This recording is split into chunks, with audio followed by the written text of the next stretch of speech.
দেখুন চারপাশের যে অবস্থা তাতে রাজনীতি থেকে বাইরের পরিবেশ সবকিছুই কিন্তু ফুটছে না। এখন রাজনীতির কথা বলবো না, এখন বাইরের আবহাওয়ার কথা বলছি। প্রবল তাপপ্রবাহ ফুটছে বাঁকুড়ার উত্তর থেকে দক্ষিণ। গত কয়েকদিন ধরেই বাঁকুড়ার তাপমাত্রা 40 ডিগ্রির ওপরে। গতকাল বাঁকুড়ার পারদ চড়েছিল 42.7 ডিগ্রিতে। তীব্র গরমে বাঁকুড়ার জলস্তর হু হু করে নামছে। বহু নলকূপ থেকে জল উঠছে না। পানীয় জলের সংকট শুরু হয়েছে বাঁকুড়া জুড়ে। হীরক মুখোপাধ্যায় আমাদের প্রতিনিধি এই মুহূর্তে আমাদের সঙ্গে রয়েছেন সরাসরি বাঁকুড়া থেকে। হীরক, কি অবস্থা বাঁকুড়ায়? মানে পানীয় জলের সংকট দেখা দিচ্ছে, তো মানুষ এই গরমে সব থেকে বেশি প্রয়োজন তো জলের, সেখানে সত্যিই থাকছেন কি করে প্রত্যেকে?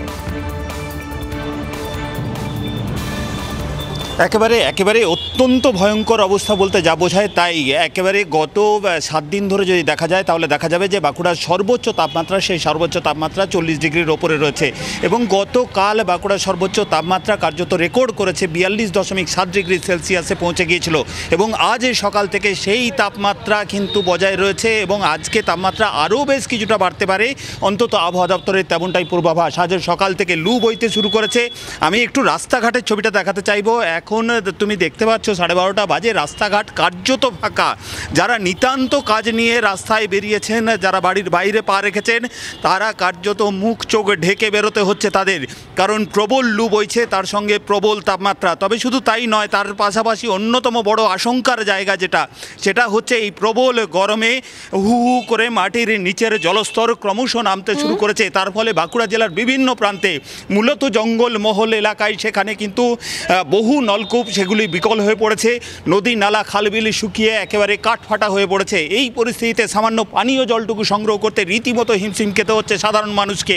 আবহাওয়া দপ্তর এখনো পর্যন্ত তোমাকেও বলবো, তুমিও যতটা সম্ভব নিজেকে খেয়াল রেখো, সাবধানে রেখো। আমাদের প্রত্যেক রিপোর্টারকে তাই বলবো, এই গরমের মধ্যে তারা কিন্তু এই অবস্থায়, ভাবুন, প্রত্যেকে বাইরে থেকে কাজ করছেন এবং খবর সংগ্রহ করে আপনাদের কাছে পৌঁছে দিচ্ছে। ধন্যবাদ হীরক। আর শুধু বাঁকুড়া নয়, একই অবস্থা পুরুলিয়াতেও, কারণ তাপপ্রবাহে জ্বলছে গোটা পুরুলিয়া। সকাল 10টাতেই তাপমাত্রা 42 ডিগ্রি ছুঁয়ে ফেলেছে। বেলা বাড়তেই রাস্তাঘাট ফাঁকা, শহর ও গ্রামীণ এলাকা কার্যত শুনশান। সকাল সকাল কাজ সেরে বাড়িতে ঢুকে পড়ার চেষ্টা করছেন সাধারণ মানুষ। তীব্র গরমে এখনো পর্যন্ত কারোর অসুস্থতার খবর না এলেও গরমে যদি কেউ অসুস্থ হয়ে পড়েন তার জন্য হাসপাতালে পৃথক ওয়ার্ডের ব্যবস্থা করা হয়েছে। আর শুধুমাত্র পুরুলিয়া বাঁকুড়ার কথাই বা লিমা বলছি কেন, তার সঙ্গে গোটা দক্ষিণবঙ্গই কার্যত দাবদাহে চলছে। দাবদাহে পুড়ছে পুরুলিয়া, বাঁকুড়া, বর্ধমান, কলকাতা, মেদিনীপুর। কোনটা ছেড়ে কোনটার কথা বলবে? বেলা বাড়ার সঙ্গে সঙ্গে, যেমনটা একটু আগেই বলছিলাম, 10টার পর থেকেই টেম্পারেচার 40-এর ঘর ছুটছে। বেলা বাড়ার পরে চিকিৎসকরা পরামর্শ দিচ্ছেন বেশি বেলা হয়ে গেলে আর বাইরে বেরোবেন না। এই গরমে কিভাবে সুস্থ থাকবেন জানার জন্য সরাসরি আমরা কথা বলবো চিকিৎসক ডক্টর অনির্বাণ দলুইয়ের সঙ্গে। ডক্টর দলুই, আপনাকে টিভি 9 বাংলায় অনেক স্বাগত। দীপা, লিমা রয়েছি। খুব সহজ একটা বেসিক প্রথম প্রশ্ন আপনার কাছে জানতে চাইবো, এই গরমে যাদের বাইরে বেরোতেই হচ্ছে সকাল 10টা বা 11টার পরে, তারা কি কি প্রিকশনস নিয়ে বাইরে বেরোবেন এবং বাড়িতে ফেরার পরে বাইরে গরম থেকে কি কি প্রিকশনস নেবেন ফিরে এসে? দেখুন, পরিস্থিতিটা এই মুহূর্তে সত্যিই বেশ ভয়াবহ এবং আমাদের যদি জলবায়ু দপ্তর বলেন, পশ্চিমবঙ্গ সরকার বলেন, কেন্দ্রীয় সরকার বলেন, সেখান থেকে কন্টিনিউয়াস আমাদের কাছে আপডেট আসছে এবং সাধারণ মানুষের কাছেও আসছে, আপনাদের থ্রু দিয়েও আসছে। সুতরাং মানুষকে এখন সাবধানে থাকতেই হবে এবং প্রথম কথাই বলি যে টাইম 11টা থেকে 3টে, এই সময়টা বাড়ির বাইরে থাকাটা না থাকতে পারলেই ভালো। যতটা সম্ভব কাজ আপনি আগে ছেড়ে রাখুন। আর যদি একান্তই বেরোতে হয়, আপনাদের মতো লোকজন যারা রিপোর্টার আছেন খবর সংগ্রহের জন্য, বা পুলিশ রয়েছেন, বা যারা ডেলিভারি বয় রয়েছেন, তাদেরকে তো বেরোতেই হয়। তো তাদের ক্ষেত্রে কিন্তু আলাদা সতর্কতামূলক ব্যবস্থা নিতেই হবে। ছাতা বা টুপির ব্যবহার অবশ্যই করবেন। তেষ্টা না পেলেও কিন্তু বারে বারে জল পান করবেন এবং জলের বোতল নিজের সঙ্গে ক্যারি করাটা সবচেয়ে ইম্পর্টেন্ট। রাস্তাঘাটে যত্রতত্র জল না পান করাই ভালো এবং মাঝে মাঝে একটু ছায়াতে জিরিয়ে নেওয়াটা খুব ইম্পর্টেন্ট। সবসময় তপ্ত রোদের তলায় না থাকাটা খুব ইম্পর্টেন্ট। খুব হালকা সুতির জামা কাপড় পরুন এবং যেহেতু এখন ড্রাই হিটটা খুব বেশি, সুতরাং সেই জন্য দরকার হলে ফুল ঢাকা জামা কাপড় পরতে পারলে সেটাতেও কোনো অসুবিধা নেই। রাদার তাতে আমাদের শরীর থেকে যে হিটটা, যে ওয়াটার লসটা হয়, যে ডিহাইড্রেশনটা হয় সেটা আটকানো যাবে। ডক্টর দোলে যেগুলো বলছেন সেগুলো বড়দের ক্ষেত্রে অবশ্যই ঠিক, মানে তারা নিজেরা চেষ্টা করে দেখতে পারেন, কিন্তু বাচ্চারা তারা স্কুলে যাচ্ছে, তারা নিজেদের এই যে সময় সময় জল খাওয়া বা সত্যি নিজেদেরকে যত্ন নেওয়া, যেই সময়টা স্কুলে থাকছে অন্তত পক্ষে সেটা একটু কঠিনই হয়ে যাবে।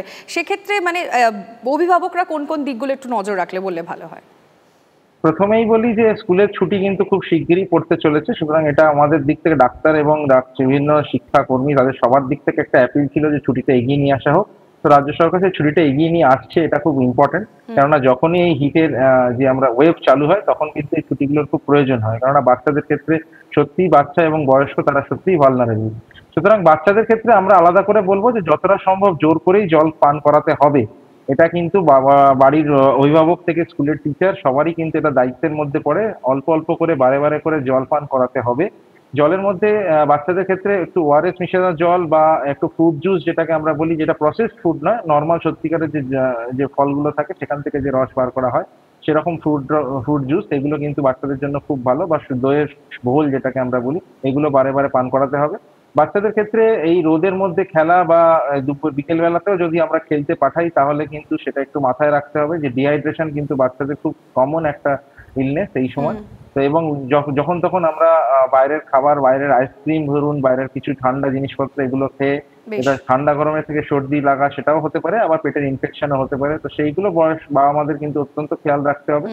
মোস্ট ইম্পর্টেন্ট হলো যে একটা আমরা বারবারই বা আমাদের কাছে একটা জিনিস শুনতে পাই যে এসির মধ্যে কতটা থাকবে বাচ্চারা বা কোন টেম্পারেচারে থাকবে। এখন একটা কথা বলে দিই যে এসির টেম্পারেচার যদি 23 থেকে 28 ডিগ্রি সেন্টিগ্রেডের মধ্যে থাকে তাহলে কিন্তু সেই এসির মধ্যে বাচ্চারা খুব ভালোভাবেই থাকতে পারে, তাতে অতিরিক্ত ঠান্ডা লেগে যাবে না।